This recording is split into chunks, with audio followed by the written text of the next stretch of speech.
తెలంగాణకు సంబంధించిన ముఖ్య పార్టీ నేతలు సమావేశం అవుతున్నారు. బీజేపీకి కావాలని చెప్పేసి దక్షిణ రాష్ట్రంలో వివక్ష చూపుతుందని చెప్పి సమావేశం ఏర్పాటు చేస్తారు.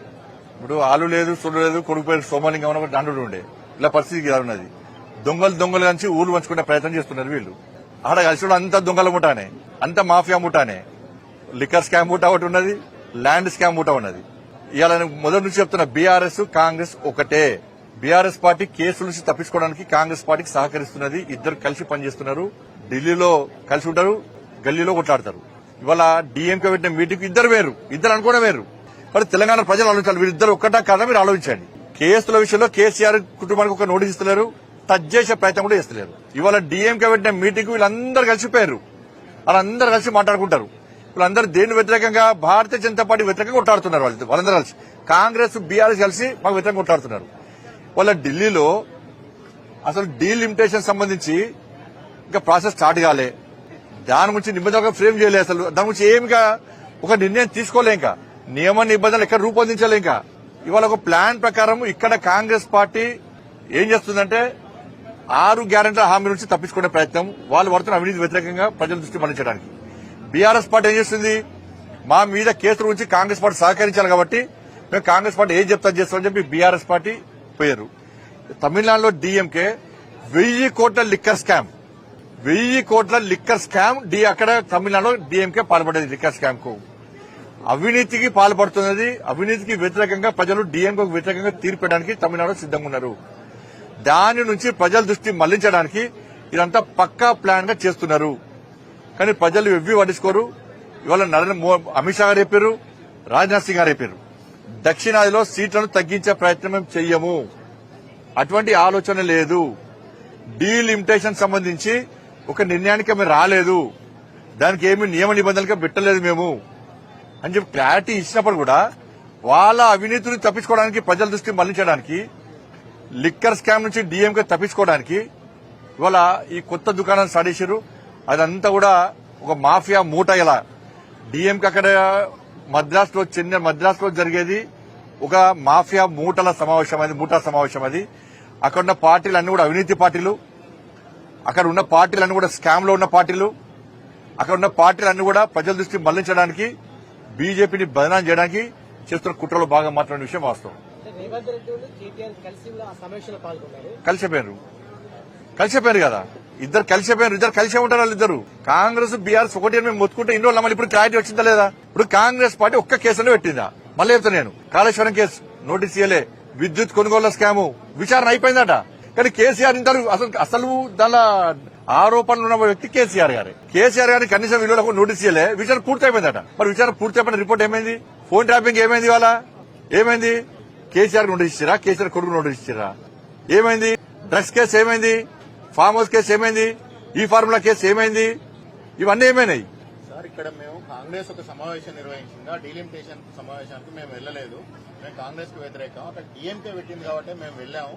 జాతీయ రాజకీయాల్లో మళ్లీ కేసీఆర్ కీలక పాత్ర పోషించబోతున్నారని చెప్పేసి కేటీఆర్ ఒక ప్రకటన చేశారు. భయపడతారు జనం, భయపడతారు. కేసీఆర్ అంటే ఇప్పటికే భయపడుతున్నారు కేసీఆర్ చూసి. ఏమైంది? మహారాష్ట్రలో ఇది విక్తం అది విక్తం ఉన్నది బీఆర్ఎస్ పార్టీ. ఏం బిక్కిర్రు? ఫామ్ లో గడ్డి విక్కుని కూర్చున్నాడు కేసీఆర్. మేము యూపీలో పోయి పోటీ చేస్తామన్నారు, గుజరాత్ పోయి పోటీ చేస్తామన్నారు, క్యాండిడేట్ దొరకలే. మీ జాతీయ అధ్యక్షుడు బీఆర్ఎస్ మళ్ళీ టీఆర్ఎస్ అవుతుంది. ఇవాళ ఏ రాష్ట్రంలో మీరు కమిటీలు వేసారు, ఏ రాష్ట్రానికి అధ్యక్షులు వేసారు? మీ పార్టీ ఏంది? మీకు ఒక విధి విధానాలు లేవు. మీకు ఒక జాతీయ అధ్యక్షుడు ఎవరు? మీకు ఉన్న ఆంధ్రప్రదేశ్ అధ్యక్షుడు ఆయన వీకెండ్ అయిపోయా. అది ఈ మభ్యపెట్టే మాటలు. బీఆర్ఎస్ పార్టీ ఫామ్ హౌస్ కే పరిమితమవుతుంది. ఏదో అనుకుంటున్నారు బయట రాయడం వల్ల జనం వస్తారు, ఆరాధనలు పడతారు అనుకుంటున్నారు. తెలంగాణ రాష్ట్రంలో కాంగ్రెస్ పార్టీ మీద ప్రజలు పూర్తి వ్యతిరేకత వాస్తవం. కానీ ప్రత్యామ్నాయం ఎవరు అనుకుంటున్నారు? భారతీయ జనతా పార్టీని ప్రత్యామ్నాయం అనుకుంటున్నారు. అందుకే మొన్న జరిగిన ఎమ్మెల్సీ ఎన్నికల్లో భారతీయ జనతా పార్టీ అనుకూలంగా తీర్పునిచ్చారు. ఇక్కడ నెక్స్ట్ ఏర్పడేది భారతీయ జనతా పార్టీ ప్రభుత్వం, నరేంద్ర మోడీ రాజ్యం, రామరాజ్యం తెలంగాణ రాష్ట్రంలో రాబోతున్నది. ముమ్మాటికి నిజం. బీఆర్ఎస్ పార్టీని పట్టించుకునే స్థితిలో లేరు. వాళ్ళ క్యాడర్ లేదు, లీడర్షిప్ లేదు, కొట్టాడే కెపాసిటీ వాళ్ళకి లేదు. సార్, రాజ్నాథ్ సింగ్ అమిత్ షా ఇద్దరు సీట్లు తగ్గవు అని మాత్రమే అంటున్నారు. సీట్లు పెరగవు అని హామీ ఇవ్వట్లేదు. అక్కడ మాత్రమే పెరుగుతాయి, పెరిగే సీట్లన్నీ. అందుకే అఖిలపక్షం అని చెప్పేసి. తగ్గవు అంటే ఏమన్నట్టన్నా? డీలిమిటేషన్ అంటే తగ్గవు అంటే ఏమన్నట్టు? పెరుగుతానట్టే కదా. తగ్గకుండా వాటికి అడ్జస్ట్ చేసి కదా. తగ్గవు అంటే ఏమన్నట్టు వీళ్ళు తగ్గిస్తారని అంటున్నారు. వీళ్ళు తగ్గించే ప్రయత్నం చేస్తున్నట్టు తగ్గవు అని చెప్పన్నారు.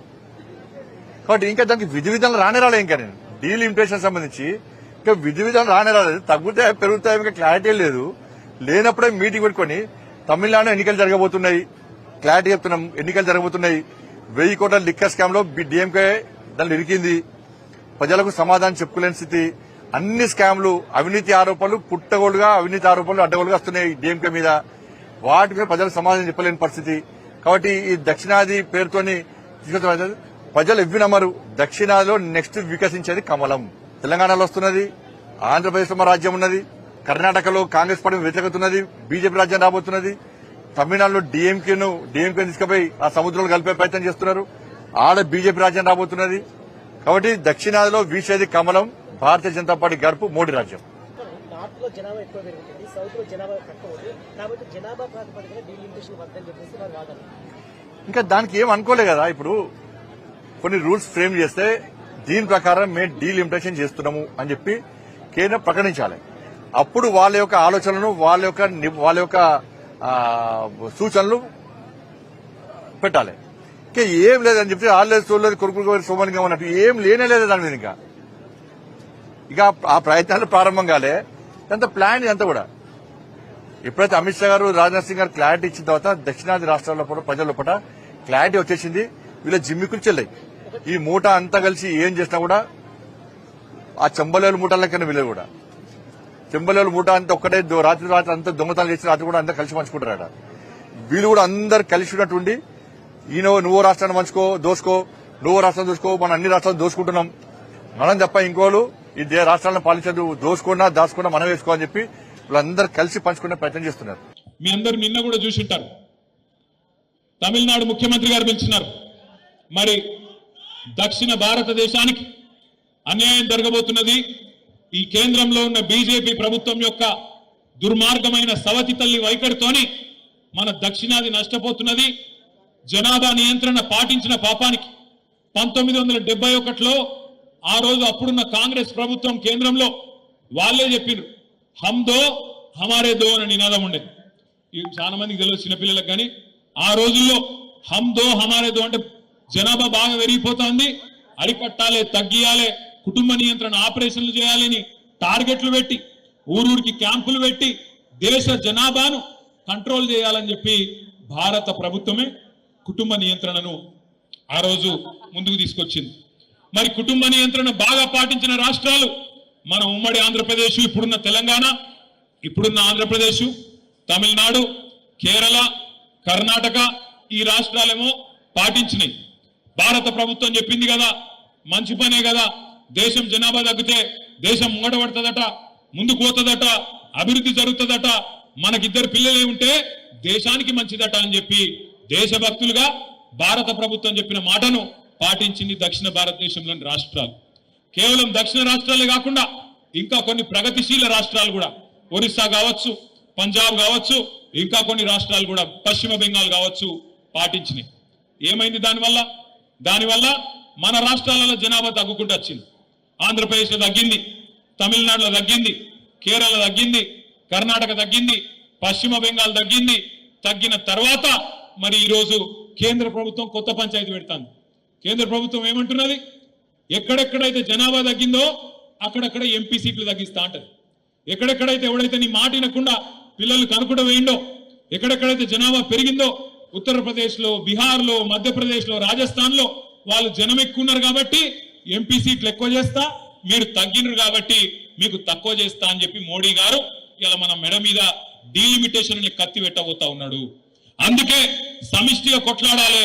ఎందుకంటే వాళ్ళకి ఎరికే బీజేపీలకు తెలంగాణలో వాళ్ళకి నూకలు చెల్లాయి. ఏదో ఒక ఎలక్షన్ గెలిచిరు మొన్న, అడిమారి గుడి దెబ్బల ఊరికి రేషన్ బియ్యం పంచి తలంబ్రాలని దానికి ఒక కథ పెట్టి, నేను చెప్పేది కరెక్టా కాదా? మీరేమైనా నిజంగా వచ్చినా అనుకుంటున్నారు? అయోధ్యకి అయోధ్య లేదు, ఏం లేదు. అయోధ్యలోనే వీళ్ళ మోసం పసిగట్టిరు.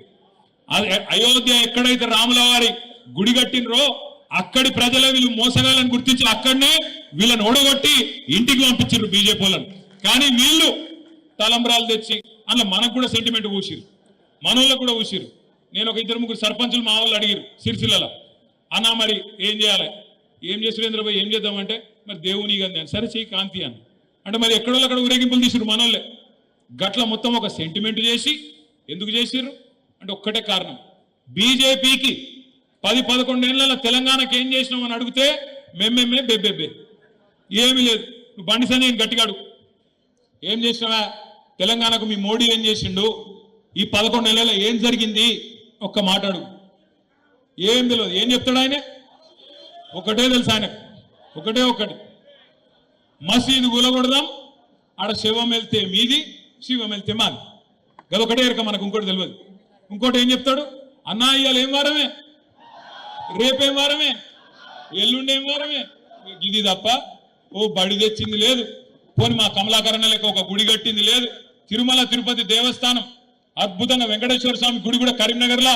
మళ్ళా కమలాకరణ ఉనుకుంటేనే అయింది తప్ప ఏ బీజేపీ ఏం చేయలేదు గుడి కట్టినా బడి కట్టినా కరీంనగర్ కు మెడికల్ కాలేజీ తెచ్చినా కరీంనగర్ ను స్మార్ట్ సిటీగా అద్భుతంగా అభివృద్ధి చేసిన ఉమ్మడి కరీంనగర్ జిల్లాకు కాళేశ్వరం నీళ్లు తీసుకొచ్చి టైలెండ్ గ్రామాలు హుజురాబాద్ కావచ్చు ఉస్నాబాద్ లో కావచ్చు పెద్దపల్లిలో కావచ్చు చొప్పదండిలో కావచ్చు చివరి గ్రామాలకు నీళ్లు ఇచ్చిన మరి అటు అప్పర్ మానేరు నుంచి కింద గోదావరి దాకా మంత్రి నియోజకవర్గంలో మానేరు నదిని ఒక సజీవ జలదృశ్యంగా మార్చిన అదే విధంగా రివర్స్ పంపింగ్ ద్వారా కోరుట్ల జగిత్యాల నియోజకవర్గాలకు కూడా చొప్పదండి నియోజకవర్గానికి కూడా ఆ ఎస్ఆర్ఎస్పి వరద కాలువను కూడా పూర్తి స్థాయిలో ఒక రిజర్వాయర్ గా మార్చిన ఆ ఘనత ఎవలది కేసీఆర్ మొత్తం ఉమ్మడి కరీంనగర్ జిల్లాని సస్యశ్యామలం చేసి జగిత్యాల జిల్లా చేసి పెద్దపల్లి జిల్లా చేసి రాజన్న సిరిసిల్ల జిల్లా చేసి జిల్లాకు ఒక మెడికల్ కాలేజీ పెట్టి జిల్లాకు ఒక నర్సింగ్ కాలేజీ పెట్టి 280 ఉన్న గురుకుల పాఠశాలలను 1022 గురుకుల పాఠశాలలు చేసి 1,00,000 మంది ఉండే విద్యార్థులను 6 లక్షల మంది గురుకుల విద్యార్థులకు ఒక్కొక్క విద్యార్థి మీద 1,20,000 రూపాయలు ఖర్చు పెట్టి పిల్లలకు గాని పెద్దలకు గాని అందరికీ అన్ని చేసిన నాయకుడు కేసీఆర్ 10 ఏళ్ళు బ్రహ్మాండంగా కడుపుల సల్ల కదలకుండా ఎక్కడ కూర్చున్న వాళ్ళకి అక్కడ ఫోన్ల బ్రహ్మాండంగా మెసేజ్లు పడుతున్నాయి యాసంగి నాటేసే టైం వచ్చిందంటే వానకాలం నాటేసే టైం వచ్చిందంటే మీ ఫోన్లో ఏం సౌండ్ వస్తుండే టింగు టింగు అంటుండేనా ఇప్పుడు టింగు లేదు బొంగు లేదు ఉందా వాడు కొత్తది కనిపెట్టిండు టింగు టింగ్ అంటే కేసీఆర్ యాది కొత్త టకీ టకీ అట టకీ లేదు పీకీ లేదు యాడుంది టకీ టకీ ఒక్క దగ్గర ఉంది టకీ టకీ ఒక్క దగ్గర ఉంది ఢిల్లీలో మాత్రం టకీ టకీ టకీ పడుతున్నాయి పైసలు రాహుల్ గాంధీ ఖాతాలా ప్రియాంక గాంధీ ఖాతాలా ఆడ మాత్రం పడుతున్నాయి ఎందుకంటే ఆడ పైసలు లేకపోతే పదవి ఉంటుందా ఊస్టింగే కాబట్టి పైసలు అక్కడ పడుతున్నాయి ఇక చంపుడు మాత్రం ఇక్కడ చంపుతా ఉన్నారు వాస్తవం ఏంది అంటే ఇవాళ తెలంగాణ ప్రజలు ఏ ఊరికి పోయినా ఏ మనిషిని ఒక్కసారి ముట్టుకున్నా అన్నా ఇంకెన్ని రోజులు భరించాలనే ఇది జల్ది కేసీఆర్ తెచ్చుకుంటే బాగుండదు కదనే అనే మాట మాట్లాడుతున్నారు